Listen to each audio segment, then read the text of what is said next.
Yes. Good morning and welcome to today's Fort Worth Regional 3 press conference featuring Michigan Wolverines head coach Kim Barnes-Zarico. We'll begin with an opening statement from Coach Barnes-Zarico and then open it up for questions. Coach, we'll start with your opening statement.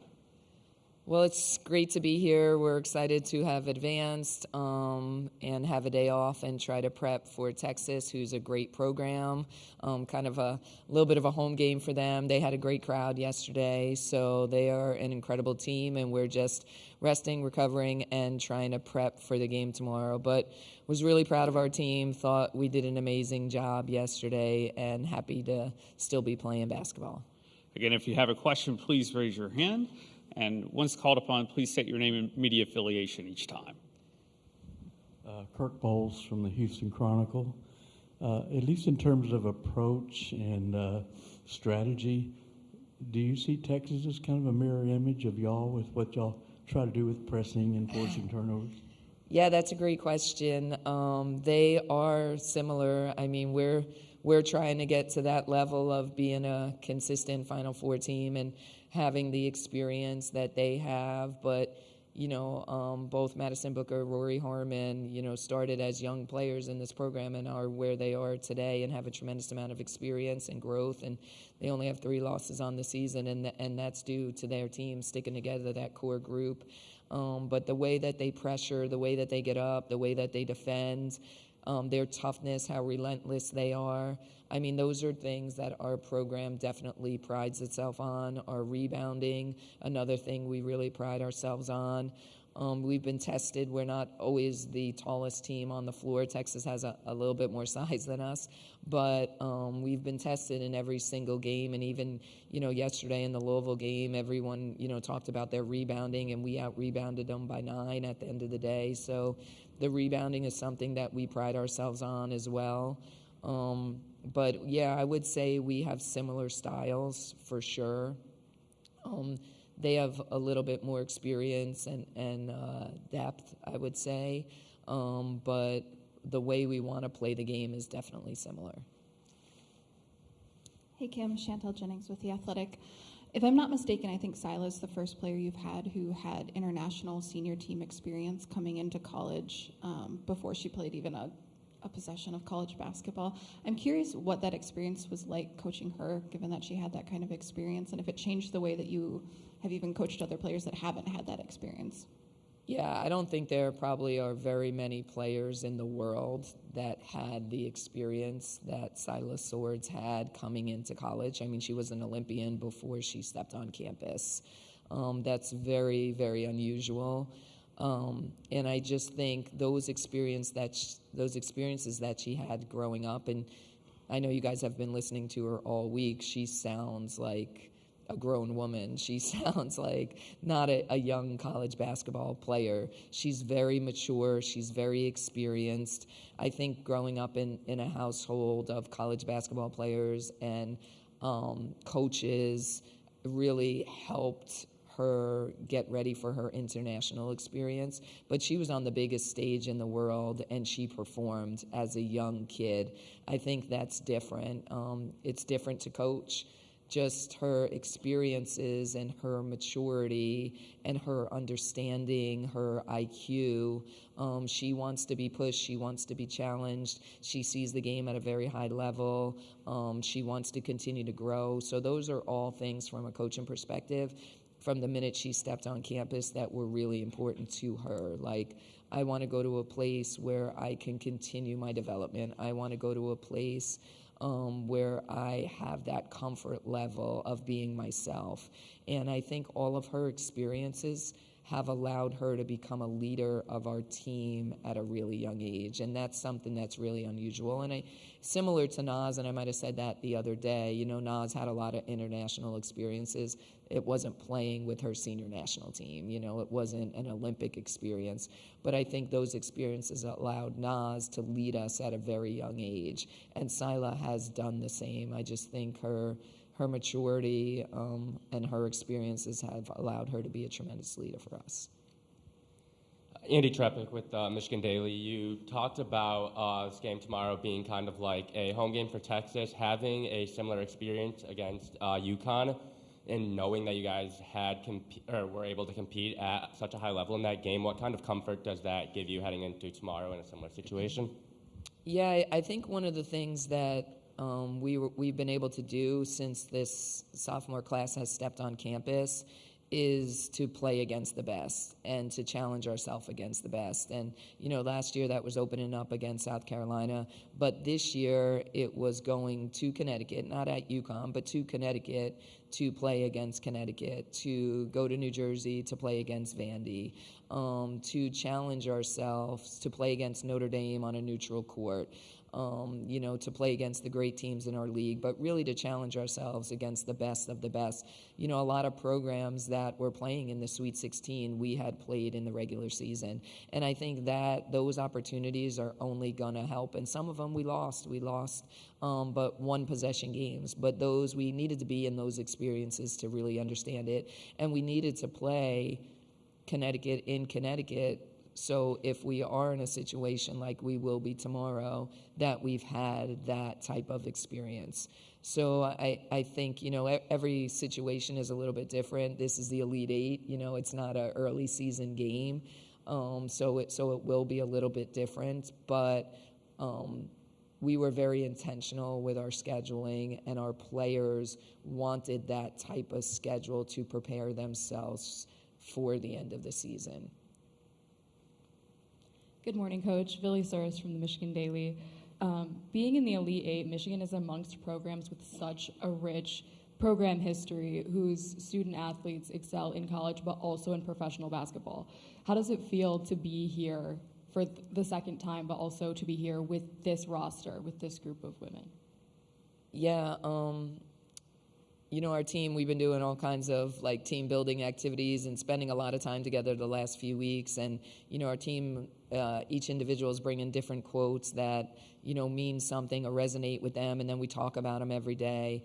But one of Liv's, and I won't say it correctly, but it goes something like, you had to be a contender before you were a champion. You had to be there before you were on the other side. And that's kind of where our program is right now. We're a contender, and we've gotten to this point. We have the pieces to be champions.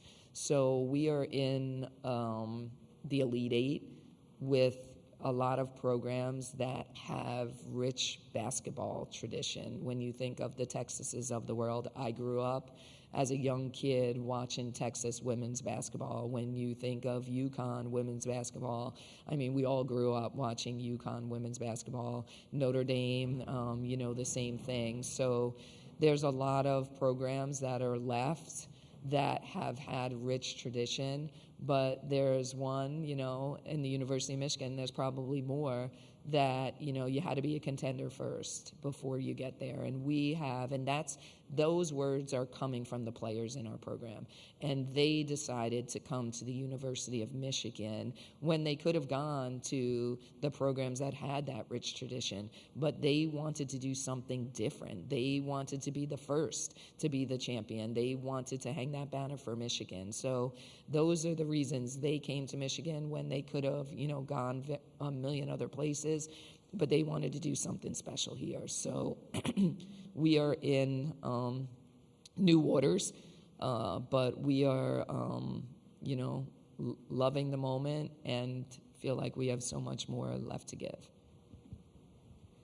Hey, Coach, it's Meg Hall with USA Today. You kind of touched on it earlier, but I wanted to ask you, what makes Rory Harmon, the Madison Booker, Jordan Lee so dynamic on both sides of the ball? Like, how I guess, hard is it, difficult is it to kind of game plan against them?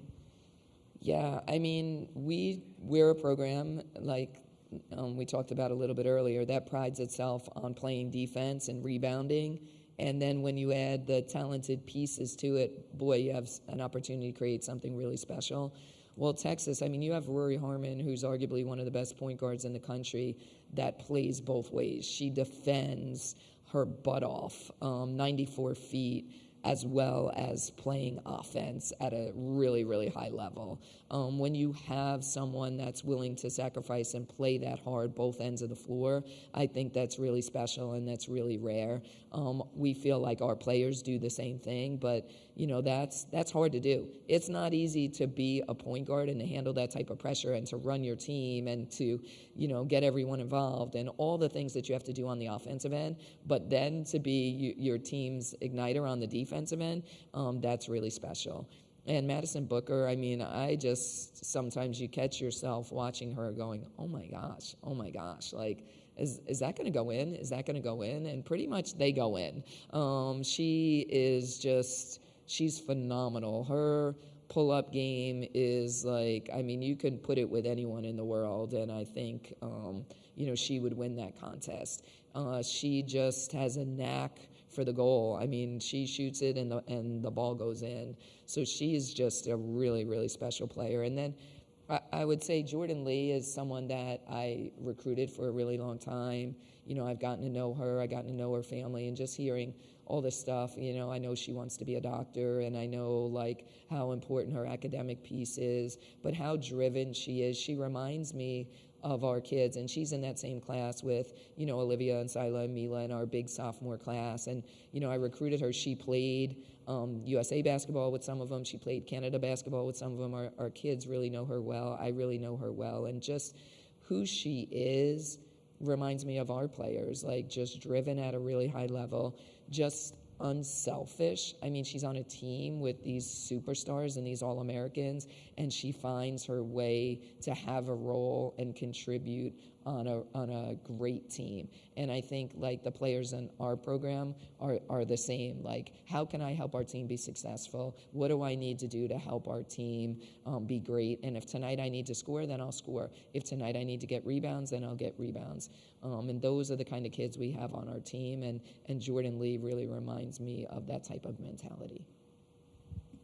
Kim, Angelique Shengelis from the Detroit News. How have you sold your team on becoming so, like Kirk was talking about, the defensive pressure? How do you work on that, and how do they embrace that? Yeah, that's we always talk about Michigan women's basketball being the hardest working team in America, and I know that sounds cliche, and I know every coach says that because you want your team to work really hard. But we have we have measuring sticks for that. We have practice points every single day. We have game points, and we try to measure intangible things: diving on the floor for loose balls, winning 50-50 balls, taking charges, rebounding the basketball, things that don't necessarily always show up in the box score, and we celebrate those things. So I think as a coach, what you emphasize becomes really important to your team, and they really believe that. So, we have stickers. Everybody has a block M on their locker, and every time, you get one of those intangible plays in the game, you get a basketball sticker on your block M. And I come in and I look at that before every game, and then I talk about it before every game, and who is willing to do the little things that none of you guys see, that make a difference inside our program and make a difference in our success. We've charted through the years, anytime we get 10 stickers in a game, we're going to be successful in that game. So that's always like our number one goal. Can we get 10 stickers? Can we do things that other teams aren't necessarily willing to do? So I just think it's a point of emphasis of ours. And then when your players see that it really does result in success, they buy into it even more.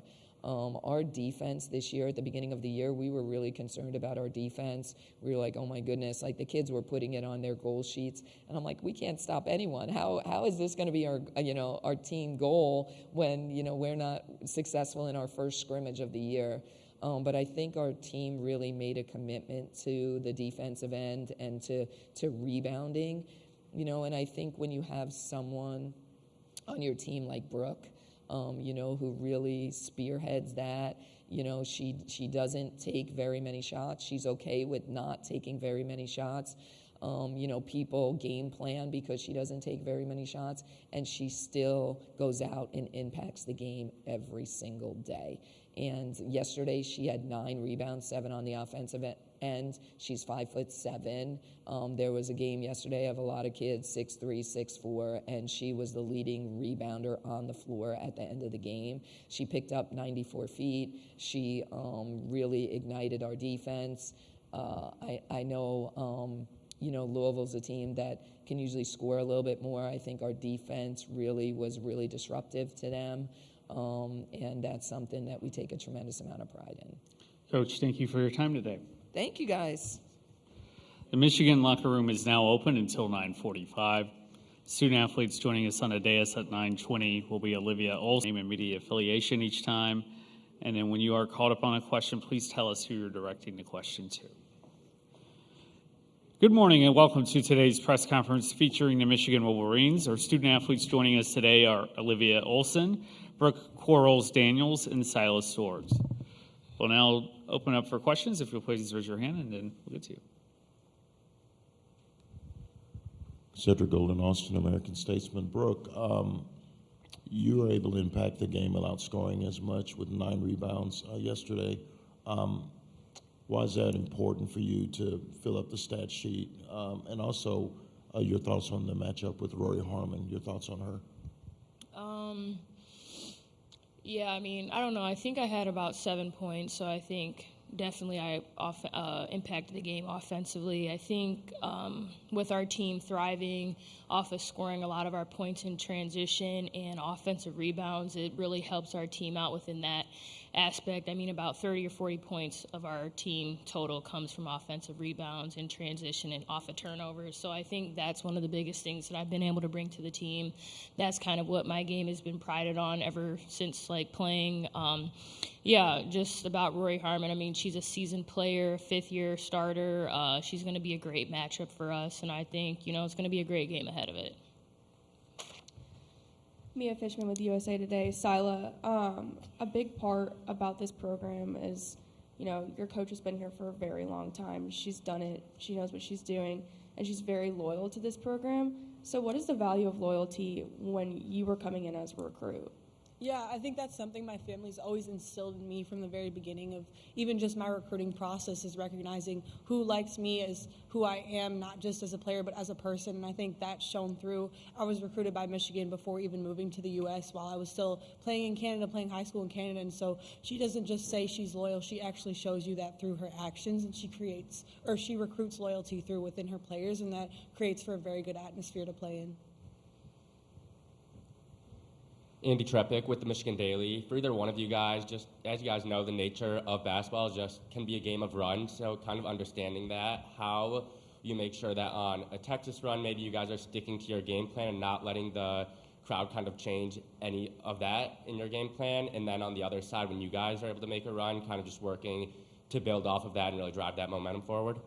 Yeah, I think we've gone into a lot of games, and we'll go into the tomorrow's game the same, of just staying level-headed the whole time and focusing on our team and who's in our circle, and not letting the outside voices get to us, and really just sticking to our game plan on the highs and lows of the game. We know we're gonna have bad plays, but really just the importance of sticking together and keeping the same energy throughout the whole game.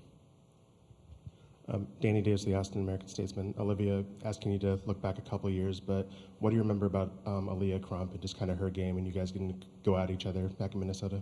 Yeah, we played each other in high school when she was at Minnetonka, and she's a great player. I loved playing with her, and I'm really kind of proud of the Minnesota players and how they've risen and what she's doing at Texas, and I'm excited. She's a 3-level scorer, and it's going to be a great matchup. For Brooke and Silas, Kirk Bowles from Houston Chronicle. Ultimately, do you see Texas as very similar to what y'all do and what you try to do? And ultimately, is this just going to be a test of who has the best defense? Yeah, I would say obviously they have an advantage in the sense of they're more experienced than we are. They have Rory Harmon, Madison Booker, who have played how 5 years in college, or Madison Booker, who's played for Team USA, and that's just an advantage in itself, just seeing that they've been in positions like this, played in Elite 8 games, having the game being played in Texas. But, it's nothing that we're afraid of, and we're excited to match up against the best of the best, excited to test ourselves, and ultimately we have each other's back through any team that we're going to play against. Yeah, I would kind of say the same thing. We both pride ourselves on our presses, and that's where a majority of our points come from. And I think, yeah, they do. When you do have a fifth-year veteran point guard running your team, you do have, a little bit more expertise in that way. And, Vic Schaefer is an amazing coach. He always, finds a way to get his team in these big moments, and just being in the Texas crowd, too. But I think ultimately it's going to come down to grit and defense as well. Alexa Philippi with ESPN. For Sila and Olivia, Coach was speaking about some of the quotes that you all as players have brought to the group. I think one of them might have been something along the lines of, you have to be a contender first to become a champion. What does that quote in particular mean to you all and to this group as you look to bring Michigan women's basketball back to a high level? Okay. Yeah, so we had this team exercise where everybody had to bring a quote to the table, and we put it in a binder, and this was the quote that Liv brought. And that was something that kind of brought us all here to Michigan anyways, is we knew that we were going to have to build something new, obviously on a great foundation started by players like Naz Hillman, like Caitlin Flaherty, but we were going to have to build something new within ourselves to get us to different heights, to different things that the program hasn't been before. And that quote, I feel like, really encapsulated what we thought we could do with this program, but also what we committed to. We talked about the loyalty piece. It's a loyalty to understanding that we're not afraid to do something new, and we're not afraid to reach new heights. I think it was just important to me because that's why we came here, like Silas said, is we want to be champions, and we know that other teams, like, they've done that before, but we really came here because we wanted to do it together. We wanted to do it for Michigan, and so just to kind of remind everyone, like, every champion that was before has always been a contender, or at one point was a contender, and so that's where we're putting ourselves in position to do too. So, yeah. For any of you and all of you, Angelique Shangelis from the Detroit News. Kim was just here talking about the Block M and the stickers on the locker, and representative of the intangibles. How much of that, embracing that, is part of this team's DNA, diving for balls and being so focused on the defensive end? We'll start with Brooke. Yeah, I think Coach has really emphasize how important those loose balls are and taking charges, because we've kind of seen throughout the season how if we don't do that, it's always a close game, or we can't come up with a lot of those balls that we need. And I think that's something that we've all really challenged ourselves as players in a program, is to get ourselves extra possessions, when our shots aren't falling or we can't create those turnovers that we need. And just representing the Block end, it's the best university in the world, and just being able to have that, plastered everywhere and right by your name is just a unique experience that only a select few can have. Yeah, and we measure that every day, too. In practice, we try and get 10 stickers, we call them. You get a little sticker on your locker for every loose ball, every charge you take. And we each have a measurable of that, and you see how you're progressing. And I just want to touch on a comment about Brooke said earlier about her offensive production. She's leading in the stickers on the team. You see her locker, it's full of stickers. And while not every game she's the top scorer, she's assisting or creating opportunities for everybody to be able to score. And I like to think that we're one of the best offenses in the country, but a lot of that starts with her, and a lot of that is what she does. And so not everybody's role is going to be outwardly seen, but from the public, it's different. We know what we have, and we know what Brooke brings. We know what Liv brings, and we bring something different, but those however many 86 points we're scoring, averaging in a game, that's from every single person collectively and not one person's effort. Olivia, Stephen Hawkins with the AP. We talk about this is the only 1-2 matchup in the women's regionals, but you talk about the experience that Texas has, and you guys, everybody up there, second year in the program, obviously getting these experiences. How much is it not being satisfied with just getting the experience and getting this, but to make the most of it, knowing that you never know what's going to happen next? Yeah, last year, we kind of just went into everything saying we have nothing to lose, we have nothing to prove really, and this year, we have everything to prove, and we want to make it as far as we can, and we want to compete with the number 1 seeds, and we've shown that we can. And so we're ready to just go in with our all and compete. And like we said with the stickers, like we're going to go and get all the loose balls and fight for the 50-50 balls and work as hard as we can. And that's what we've prided ourselves in. And I think that's what's won us games so far this year. And we're not going to back away from that. Kirk Bowles from the Houston Chronicle again. Brooke, how many stickers do you have on your locker, and what do they look like? Does it say UM, or what do the stickers look like? It's just like a block M, and it's like a basketball sticker. And honestly, I don't know how many that I have. So it's about a full block M and part of the other one. So I don't know, maybe Probably how many? 30 per block M. Yeah, probably like 30, 35. More than that. She almost got 2 block M's. She's being humble. Andy Trepic, Michigan Daily. Curious from each of you guys. Obviously, it's a big game, Elite Eight, with a chance to get to the Final Four. But at the same time, how are you kind of staying calm within the moment, understanding that it really just is another basketball game? Start with Olivia.